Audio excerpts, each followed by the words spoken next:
He brought his girlfriend to her mother's funeral. She was 7 months pregnant, wearing a cream-wrap dress, in a room full of black, and he had his hand on the small of her back as they walked past the casket like they were arriving at a dinner party in Westmount. Rather than standing 4 feet from the body of the woman who had built everything Théodore Lacasse believed he was about to inherit. What he did not know, what no one in that room knew except the deceased woman's notary and the deceased woman's daughter, was that the estate had already been restructured. The accounts had already been transferred. The trust had already been sealed, and Théodore Lacasse, who had spent the last 3 years calculating exactly what he stood to gain from this death, was standing inside a room where every door he thought was open had already been locked from the inside. He believed he was watching his wife's most vulnerable moment. He was watching her last move. Chapter 1. The Daughter Who Stayed Quiet.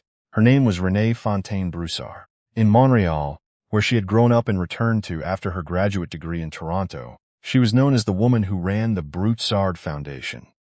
Her mother's charitable organization focused on affordable housing advocacy across Quebec. She was 38. She wore her dark hair pulled back. She drove a used Subaru.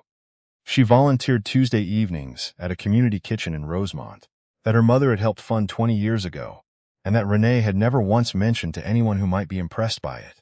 She was to the people who moved through her life without paying attention, simply quiet, reserved. The kind of woman who listened more than she spoke, and who could sit in a room full of conversation and make almost no impression on it. Her husband's colleagues called her sweet. Her husband's mother called her serious. Her husband's friends called her, when they were being charitable, private, and when they were not, a little cold. None of them had any reason to know that Renée Fontaine-Broussard was the sole heir to a family trust worth just over $240 million. Her mother, Geneviève Broussard, had built that trust across 4 decades of commercial development in Quebec and Ontario. She had started with a single apartment building in Verdun, purchased with money borrowed from her own mother, and she had grown that into a portfolio of residential and mixed-use properties managed through a holding company whose name appeared on no press release, no magazine profile, no charity dinner program. Geneviève had a gift for operating without announcement. She believed that the moment you explained your resources to someone who hadn't earned the knowledge, you handed them a tool they would eventually use against you. She had taught Renée this before Renée was old enough to understand it. By the time Renée was old enough, she had already spent years watching it prove true. Her father had left when she was 11, not dramatically. No shouting, no visible rupture, just a gradual diminishment of presence, until one January morning, he simply wasn't there. And her mother sat at the kitchen table on Rue La Jeunesse and said, in the calm voice she used, when she had already processed something to completion, that some people cannot be trusted with the knowledge of what they are standing next to. Renée had not fully understood that sentence for another decade. By the time she did, she had already seen her father attempt to reappear in their lives twice, both times coinciding with periods when the Broussard portfolio had received press attention it hadn't sought. Both times, her mother had said nothing, done nothing, and allowed him to conclude on his own that there was nothing there for him. He was wrong both times. He simply couldn't see it. Renée had absorbed this lesson the way you absorb the lessons that arrive before you have the language to name them. She became, by her mid-20s, a woman who understood the difference between people who were interested in her and people who were interested in what she might be standing next to. The distinction was not always obvious, but she had developed, from years of watching, an almost clinical ability to detect it. By 30, she was tired of detecting. She met Théodore Lacasse at a fundraiser for the foundation. He was charming in the specific way of men who have decided that charm is a professional skill. He was 35, a project manager at a development firm in Laval, handsome in a way that required upkeep, confident in a way that read as warmth until you spent enough time with it to understand it was actually the performance of warmth rather than the thing itself. He laughed easily. He remembered small details. He told her, on their 3rd date, that he had never met someone who listened the way she did. She had filed that observation carefully. Her mother had said, over the phone the first time Renée mentioned him, something Renée would carry for the rest of her life. The man who says you are the best listener he has ever met is often telling you that he has never had to be one. Pay attention to what he does when the conversation is about something other than him. Renée paid attention. The results were not disqualifying, not immediately. Théodore was not cruel. He was not dishonest, not yet, or not in any way she could document. He was simply the kind of man who moved through a woman's effort, the way a guest moves through a well-run hotel, grateful for the service without ever thinking about the infrastructure behind it. She married him anyway. She was 33. She was tired of being careful. She confused her own exhaustion with discernment. Within 2 years, she understood the mistake. Chapter 2. The Husband Who Kept Score. Théodore managed nothing in their marriage. This was not an exaggeration or a resentment. It was a structural fact. Renée managed the apartment in Outremont they had purchased with a combination of her foundation salary and a modest personal account connected to a small investment portfolio that was itself a fraction of her actual financial position. She managed the bills, the insurance, the maintenance requests, the RRSP contributions she had set up for both of them using her own income, the dinner reservations for his parents' anniversary, the birthday gift for his sister selected and wrapped and signed with both their names. Théodore managed his appearance. He dressed well. He spoke confidently at dinner parties about the development industry, about neighborhoods he was watching, about projects his firm was involved in, that he understood only from a distance, but described with the authority of someone who had built them personally. He had opinions about wine. He had a fantasy hockey team he treated with more sustained attention than he had ever applied to their household finances. He had, Renée noted, never once asked where the money went. She recognized this. Her mother had warned her about it years before she had context for the warning. A man who never asks how things are paid for is either very generous or very certain he will always have access. The first is a gift. The second is a debt you will pay alone. In the 3rd year of their marriage, Théodore stopped coming home for dinner without explanation. He started taking calls in the car rather than inside. He began referencing a colleague named Veronique in conversation, and then abruptly stopped referencing her. The way you stop saying a word once you realize it has started to give something away. Renée noticed all of it.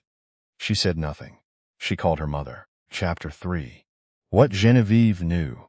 Renée Broussard had been watching Théodore Lacasse since the second time she met him. Not with hostility, with the same precise, non-reactive attention she applied to every person who entered a negotiation she cared about. She had sat across kitchen tables from men far more sophisticated than Théodore and read their motivations before they had finished their first cup of coffee. Théodore was not difficult to read. He was simply not accustomed to being read at all. She told Renée, 18 months into the marriage, over lunch, at the Broussard family house in Saint-Lambert. A man like that doesn't ask questions about money because he doesn't think he needs to. He already believes it's his, not because he earned it, because he is standing next to you, and he thinks that's the same thing.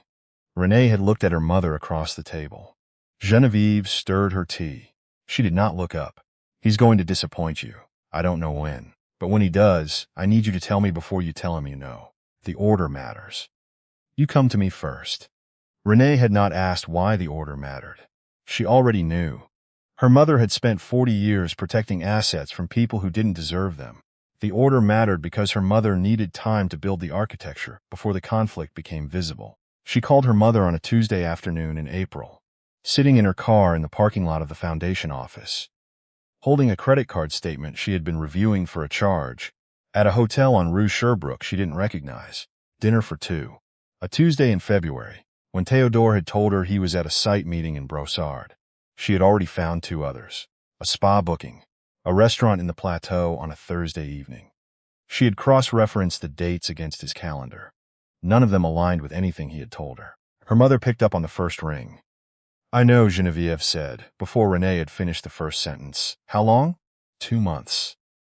My accountant flagged the pattern on a routine review of the household accounts. I recognized the hotel. It's where your father took his assistant in 2003. I didn't say anything then either. Renée closed her eyes. Why didn't you tell me? Because if I had, you would have confronted him before you had anything in writing. Now you have dates and amounts and a pattern. That's different from suspicion. That's evidence. What do I do? Her mother was quiet. When she spoke, her voice had the particular steadiness of a woman who has already thought through every version of this conversation. You do nothing that looks like anything. You continue as you have been. You let him believe you haven't noticed.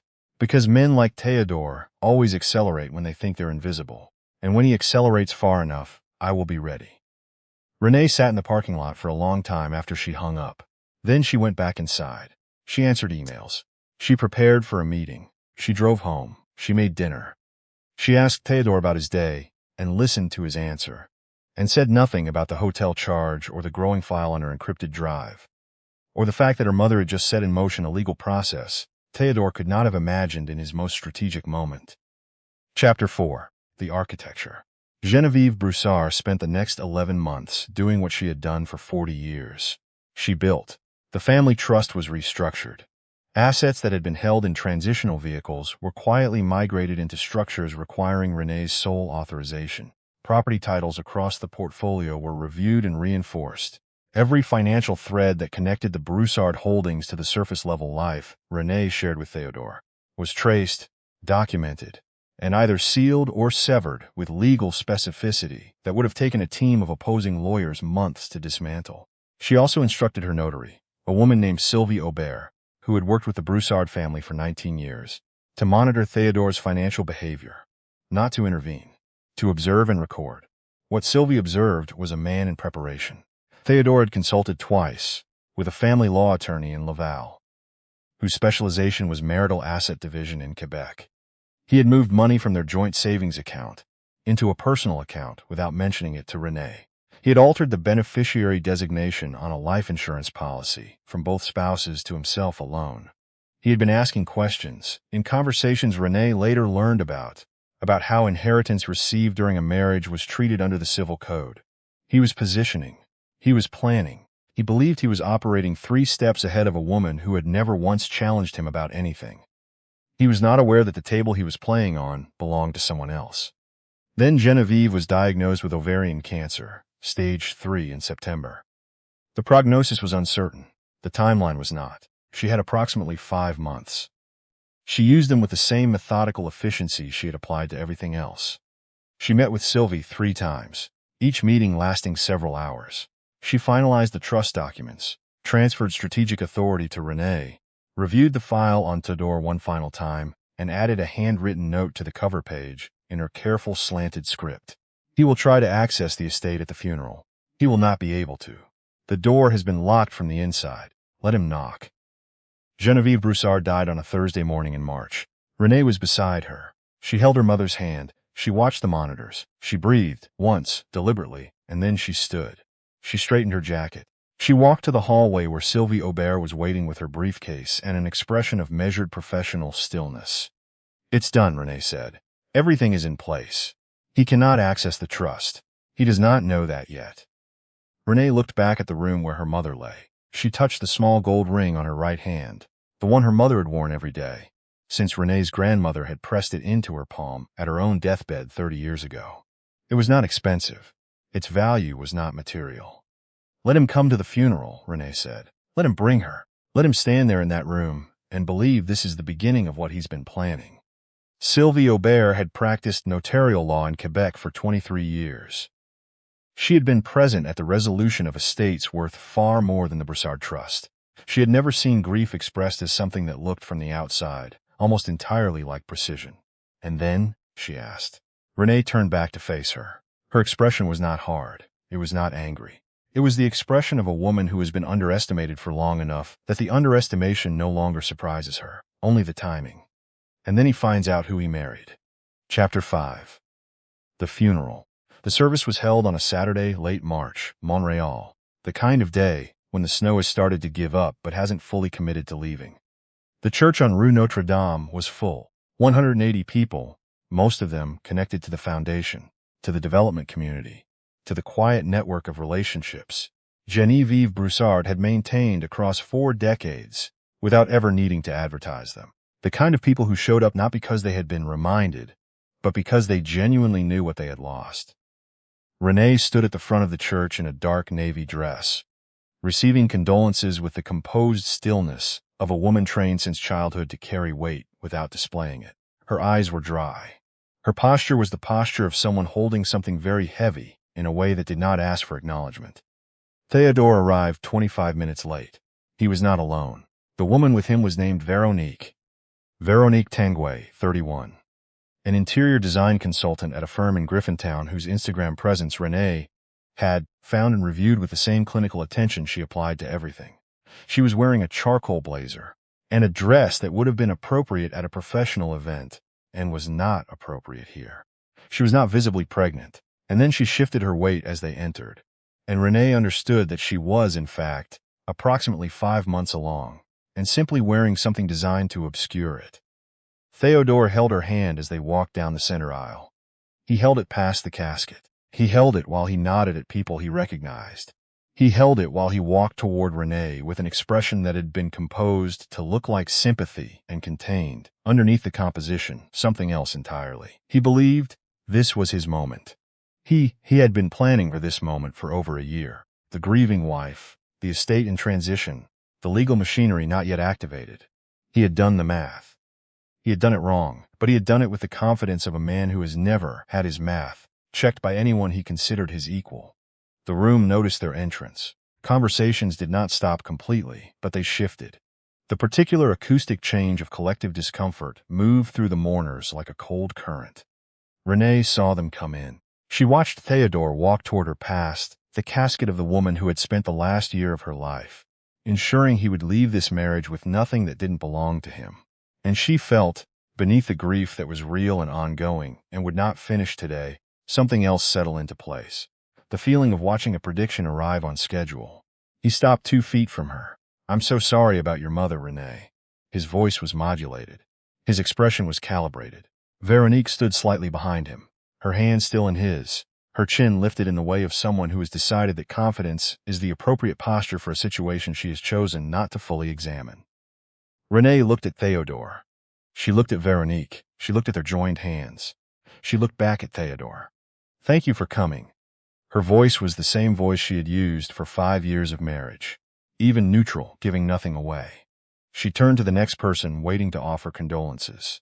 She did not look at Théodore again for the rest of the service. He interpreted this as the behavior of a woman in shock. He interpreted her stillness as numbness. He interpreted the absence of confrontation as confirmation of everything he had believed about her. That she was passive, that she was manageable, that she would do what he needed her to do, because she had always done what he needed her to do. He was making the last and most expensive mistake of his life. He did not know it yet. Chapter 6, the weeks after. In the 4 weeks following the funeral, Théodore Lacasse moved with a speed that suggested he had been waiting a long time. He moved out of their apartment in Outremont, not in conversation with Renée. He simply texted her on a Wednesday afternoon to say that he would be staying elsewhere for the foreseeable future and that they should speak with their respective lawyers. He brought this up as though it were a logistics question, as though 5 years of marriage were a lease agreement coming to its natural end. He contacted a family law attorney in Ville-Marie the following week. He made clear he wanted the process to proceed quickly. He cited irreconcilable differences. He wanted the apartment. He wanted a portion of whatever the Broussard estate had left behind. His attorney would later describe his confidence during those initial consultations, in a conversation that would become something of a cautionary account at the firm, as remarkable given the circumstances. Théodore also did something Genevieve's legal team had anticipated with almost choreographic precision. He accessed their joint savings account and transferred $74,000 to his personal banking. He did this on a Thursday morning. He did it because he believed it was half of a marital asset and therefore his by right. He did it without understanding that the account was monitored in real time, that the transfer was logged and time-stamped, and that moving jointly held funds without consent after initiating separation proceedings was, under Quebec civil law, a significantly more serious action than he had been led to believe by the version of events he had constructed in his own mind.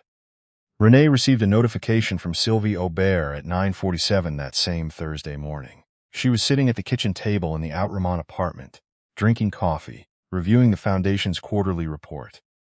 She set the mug down. She looked at the notification. She touched the gold ring on her right hand. She called Sylvie. He moved the money. 74,000. Personal account. No prior discussion. No consent. Separation already verbally initiated. Is it enough? It's more than enough. Combined with the altered beneficiary form and the undisclosed consultations with his attorney, we have a documented pattern of financial misconduct. Under the family patrimony rules and the provisions of your marriage contract, this changes the entire calculus of what he is entitled to claim. Meaning? Meaning when we sit across from him and his lawyer, he will not be arriving from a position of strength. He will be arriving from a position so legally compromised that his own counsel will be advising him within the first 15 minutes to accept whatever terms we set and express gratitude. Renée looked out the window at the street below. Bare trees, gray sky, the particular flatness of a Montreal march that hasn't decided yet what it's becoming. Book the meeting, she said. Chapter 7. The conference room. The meeting took place on a Tuesday morning in May, 7 weeks after the funeral. The offices of Aubert Notaires occupied the third floor of a building on Avenue McGill College, with windows that looked out toward the mountain. The conference room had a long oak table, 6 chairs, a carafe of water that no one touched, and the specific silence of a room where something definitive is about to be determined. Théodore arrived first. He was wearing a well-pressed suit and a tie Renée had bought him for his birthday 2 years ago, which he had chosen to wear today, in the way people sometimes choose objects from a shared past without being able to articulate why. His attorney, a man named Bertrand Seguin, who specialized in high asset separation under Quebec civil law, sat to his left and had, until approximately 45 minutes from now, every reason to believe this would be a manageable proceeding. Bertrand Seguin had not yet seen the trust documents Sylvie Aubert was carrying in her briefcase. He had not yet understood that his client's wife was not a foundation administrator earning $61,000 a year. He had not yet learned that the woman across the table had been operating, for the entirety of their marriage, within a financial structure his client had never once thought to investigate, because he had never once considered that she might be worth investigating. He was about to have a very instructive morning. Renée arrived at 9:20. She wore a dark blazer over a gray blouse. No jewelry except the gold ring on her right hand. Her hair was pulled back. Her expression was the same expression she had worn for 5 years of marriage, composed even, giving nothing away in either direction. Sylvie Aubert came in behind her, set her briefcase on the table, and sat down without preamble. Théodore leaned back slightly. He looked at Renée with the expression of a man who believes the meeting is a formality. An unpleasant one, perhaps, but procedural. A matter of signatures. Renée, he said. His voice had the careful warmth of a man performing consideration. She sat down. She folded her hands on the table. She waited. Bertrand Seguin outlined his client's position with practiced efficiency. Irreconcilable differences, mutually understood. His client sought equitable partition of family patrimony assets, the Outremont apartment, the joint savings, and any estate received from the Broussard succession during the course of the marriage. He said this last part with particular weight. Any estate received from the Broussard succession. Sylvie Aubert let him finish. She had spent 23 years in rooms like this one. She opened her briefcase and removed a single folder. Thank you, Maître Seguin. Before we discuss partition, I need to establish the actual asset landscape of this marriage. She placed the folder on the table. The Outremont apartment on Avenue Maplewood. Monsieur Lacasse believes this property constitutes family patrimony subject to division. It does not.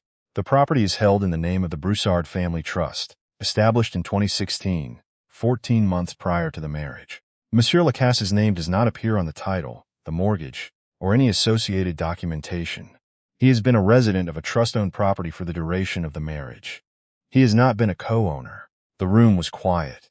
Théodore's expression shifted in the way that takes a moment, the words arriving before the implications. The joint savings account at TD.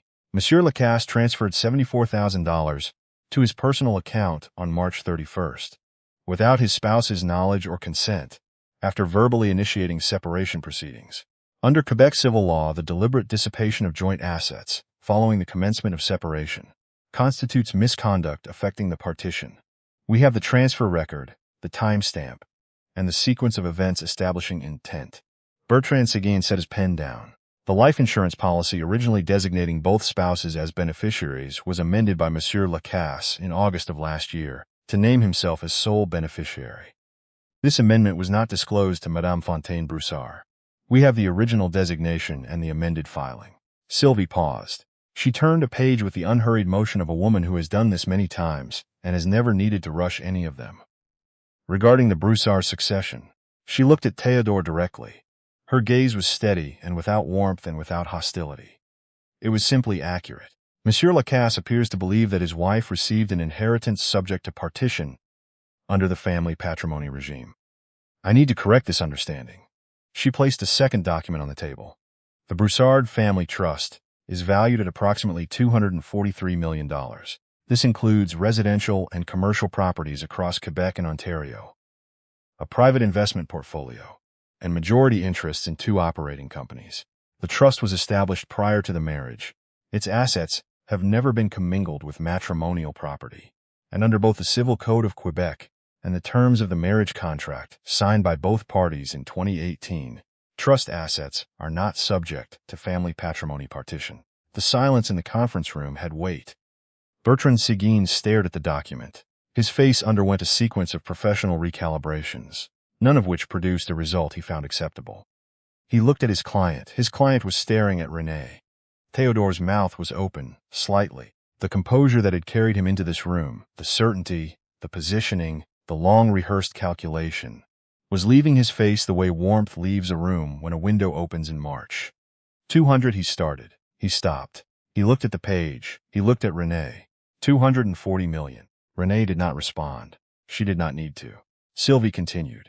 Furthermore, given the documented financial misconduct, the unauthorized transfer, the altered beneficiary designation, the undisclosed consultations with legal counsel initiated prior to the declared separation, Madame Fontaine-Broussard's legal team will be filing for full recovery of dissipated assets and associated penalties.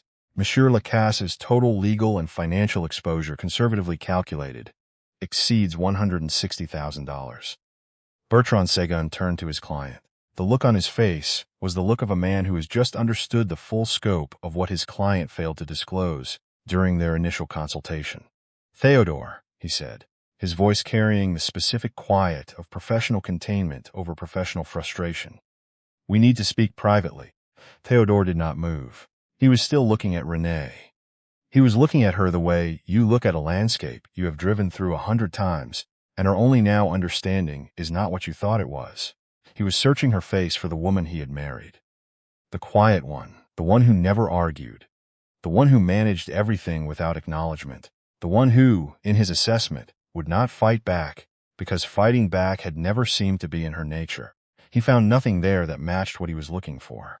You knew, he said. His voice was low. This entire time. You knew all of it. Renée looked at him for a moment.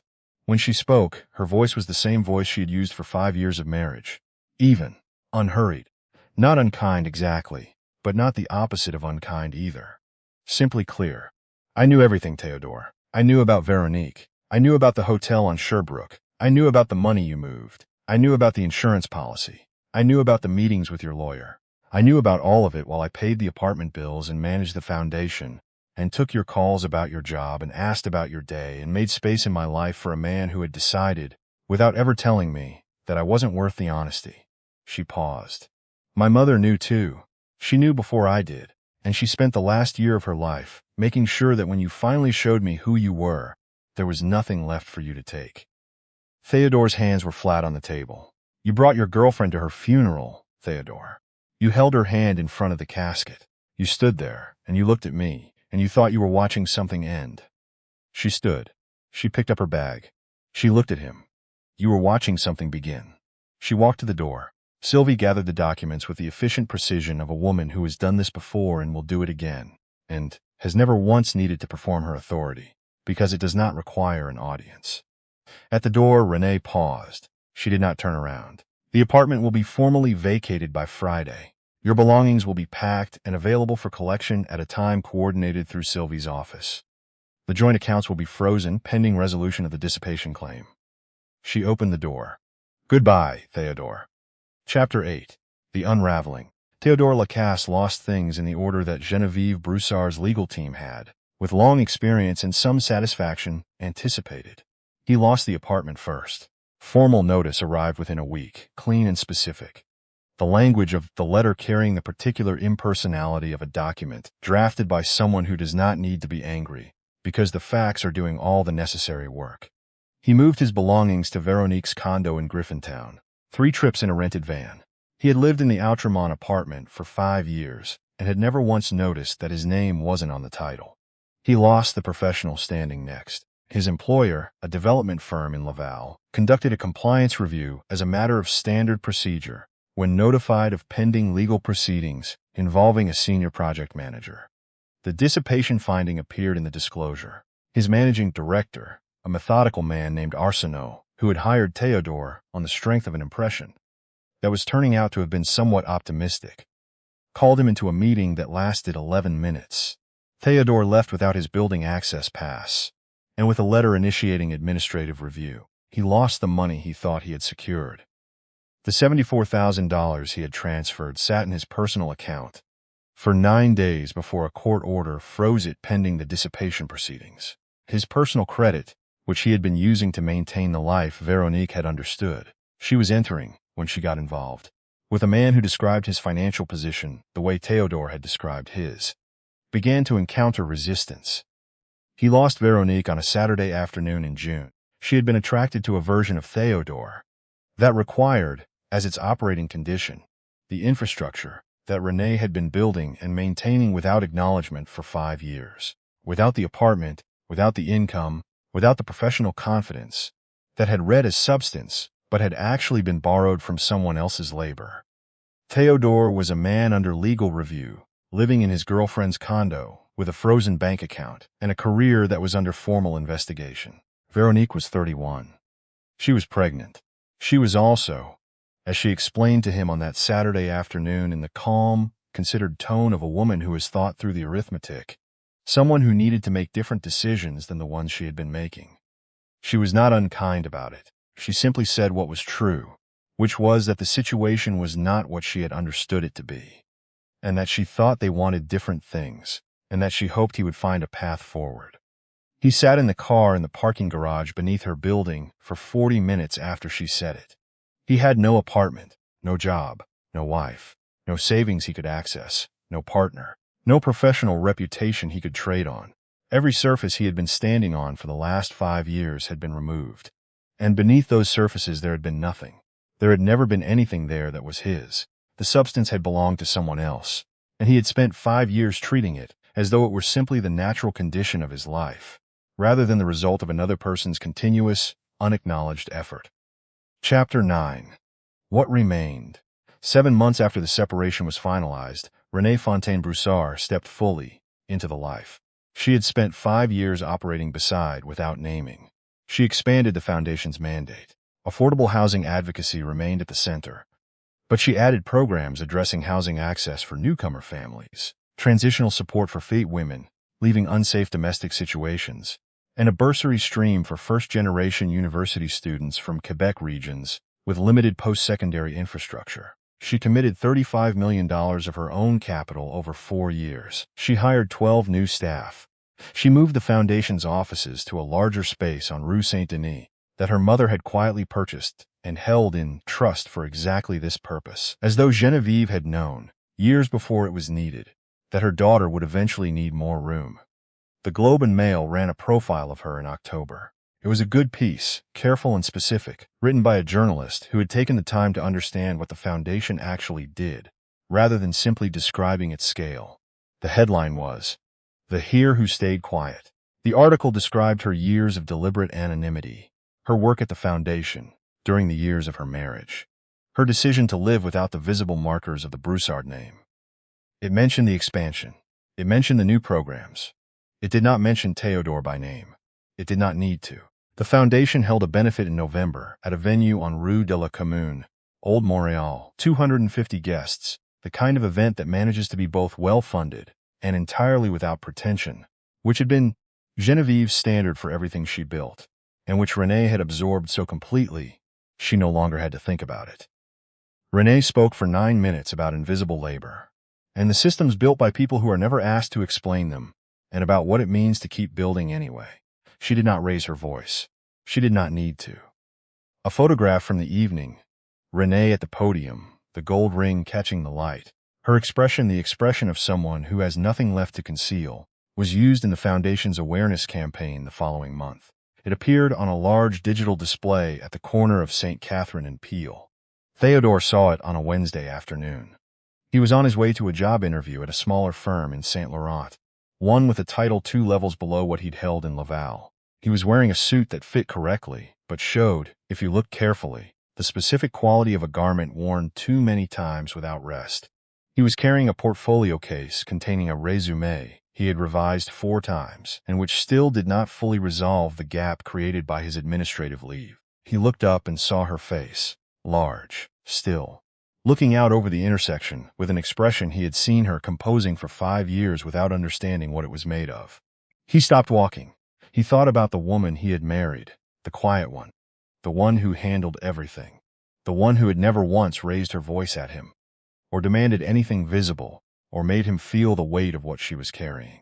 He thought about the funeral, Veronique's hand in his, the way he had walked into that church, believing the death of Renée Broussard was the beginning of his access.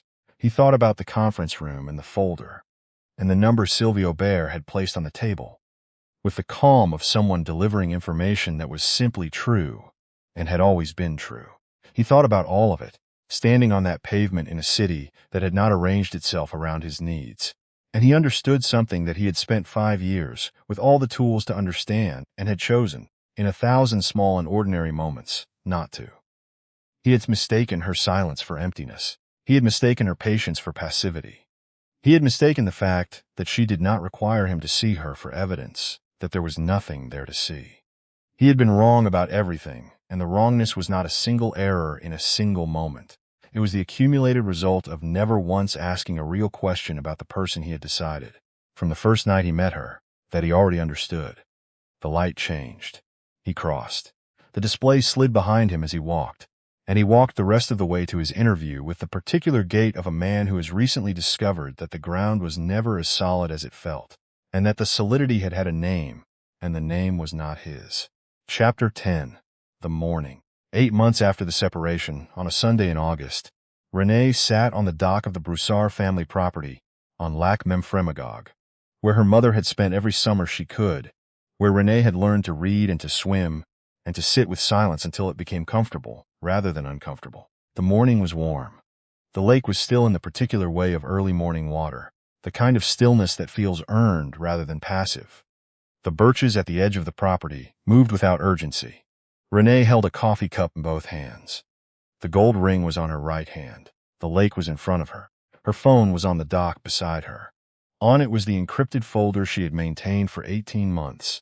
Credit card records and hotel charges and timestamps, and the quiet, meticulous documentation that she had assembled not out of anger, but out of the same instinct her mother had modeled for her entire life. That evidence was not paranoia, it was preparation. And preparation was the only honest form of protection. She opened the folder. She scrolled through it slowly, the way you move through a house you have already decided to leave, checking each room not because you have forgotten something, but because you want to confirm that you are not leaving anything behind that still belongs to you. Then she closed the folder. She deleted it. The phone asked her to confirm. She confirmed. The files were gone. 2 years of documentation gone in a single gesture over still water on a Sunday morning in August. Not because she forgave Théodore. Forgiveness was a separate question, and she was not ready to resolve it, and possibly would not be for a long time, and that was acceptable. She deleted it because the file had done what it was built to do. It had protected her. It had armed her when she needed to be armed. It had walked her into that conference room and stood beside her while the number was placed on the table. And now it was finished, and carrying the file forward would be carrying him forward. And she had already spent 5 years carrying weight that wasn't hers, and she was not going to do it again. She set the phone down. She looked at the lake. She thought about her mother. She thought about the kitchen table in St. Lambert, and the careful, non-directive questions and the silences that contained more than most people's entire sentences. She thought about what Genevieve had built across 40 years. Not just the trust and the portfolio and the legal architecture, but the other thing, the thing harder to document. The understanding that building quietly is not the same as building secretly, that the woman who manages everything without announcement is not hiding. She is simply operating at a frequency that most people haven't learned to listen for. Théodore had never learned to listen for it. He had heard the quiet and decided it meant nothing was there. He had looked at her patience and decided it meant she would wait forever. He had looked at her steadiness and decided it meant she would not move. He had been wrong about all of it, in all the ordinary ways that people are wrong when they stop looking at the person in front of them and start looking only at what they need that person to be. The water held the morning light without trying to keep it. Renée finished her coffee. She stood. She walked back toward the house her mother had kept for 30 years and never sold. The house where the floors were slightly uneven, and the kitchen window had a small crack in the corner of the glass that Genevieve had always intended to fix and never did, and which Renée had decided to keep exactly as it was. She had stopped performing smallness for people who needed her to be small. She had stopped explaining her silence to people who were only comfortable with noise. She had stopped building structures for people who moved through them without wondering what was holding them up. The lake was still behind her. The birches were moving. Somewhere across the property, a loon called once and then was quiet, which is what loons do. They speak when they have something to say, and when they don't, they let the water be enough.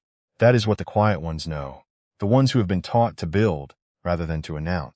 They know that the water holds the light without trying to keep it, that a thing can be vast and still and completely, immovably present, and the people who mistake its stillness for absence are only revealing the limits of their own attention. Renée stood in the doorway of her mother's house with her coffee cup and her gold ring and the morning coming in through every window.